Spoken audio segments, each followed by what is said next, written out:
shit goes in this corner. This shit I'll set there. It's got to go under my fuel lines. So I think I might just pop off. I'm gonna pop some shit off. Fucker. Disconnected the fuel lines and the throttle cable, that way I could lay the harness back underneath them where it goes. Took the AC compressor off, and I should have enough room to connect everything. Starting at the starter, you have a power wire coming from the alternator on this post up here, and then this, if you trace it back, it goes the whole way to the positive battery terminal. So both of those go on that post, and this is for the ignition, this little one wire. This portion of the harness is mostly going to be unused. That's for an N75, which is like the stock Audi boost controller, MAF, which I no longer need. And then these two are for the ignition control module. On this side of the block, you have an oil pressure switch, which just beeps at you if your oil pressure gets too low. And then you have an oil temp sensor. You have two sensors on the trans down there, if you can see them plugged in. Crank position sensor goes way back there. And then two knock sensors, which bolt into the side of the block. One is right there. The other one is kind of behind the oil filter housing. We did a poor job documenting this step, but we did manually set the engine to top dead center, which is equal to 0 degrees of timing. We have to make sure when we're telling the ECU 0 degrees of timing or 15 degrees of timing, that's actually what is going on in the engine. So because we marked the engine at 0 degrees, we're going to tell the ECU to fire the spark plug at 0 degrees. Again, sorry we did a bad job documenting this. If you're curious, just look up how to use a timing light on YouTube and you'll see what we're talking about. And it was slightly off, not a big deal. All you do is go under first tooth angle and make changes to that number until it does line up perfectly. Okay, 82 wasn't it? 84, almost. We'll do 85. Ready?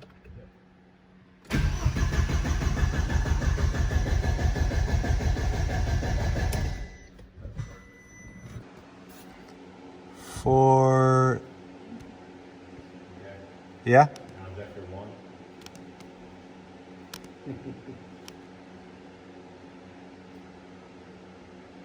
No?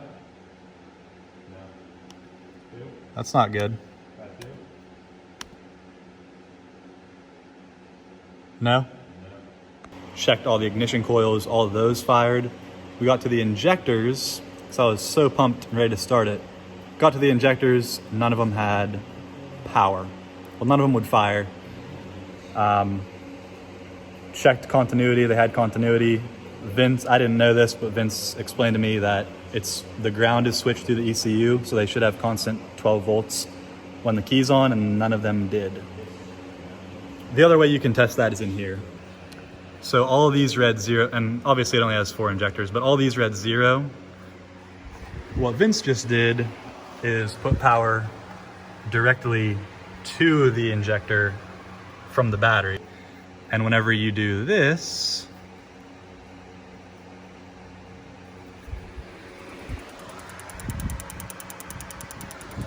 you can hear it clicking. Now we could go figure out what's wrong with the harness that I have and, you know, why they're not getting power through the ECU, but this does the exact same thing. And we did it in a way that required 0 crimping by depinning and repinning the existing connectors. This guy's on.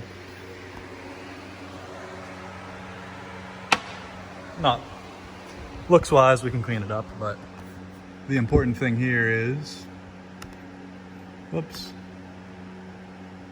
injector resistance. Boom. And then let's do this. Injectors in output order, let's do, because it should do 1, 2, 3, 4, 5. Start. You can't tell which one's which though, so you just want to do them individually. I did not document the next issue that we went through because I was pretty annoyed. You know, I bought this jumper harness, everything should work fine, and of course nothing went smoothly, so I didn't film it. But long story short, the car would fire ignition coil number 4 when it was supposed to fire 1 and vice versa. So it's likely an issue with the jumper harness being pinned wrong. It could be that the outputs are defined wrong in the ECU. I tried to change that, it wouldn't let me, and what we resorted to doing is just telling the car a different firing order, basically the opposite of what it actually is, and here are the results. All right, I'm trying it. Ready?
Unfortunately, before I get to see the car at its full potential, there is a ton of work to do in terms of tuning and just little things that the car needs. So all of that will be gone over in the next video. Hopefully the first drive will be in the next video as well. And I have to figure out that lambda issue before I start to actually tune the car, because not 100% sure if we can rely on what the sensor is telling us. Thank you for watching. This video was extremely choppy. This was filmed over several different days, so it wasn't really organized or planned out well. So I appreciate everybody that watches these.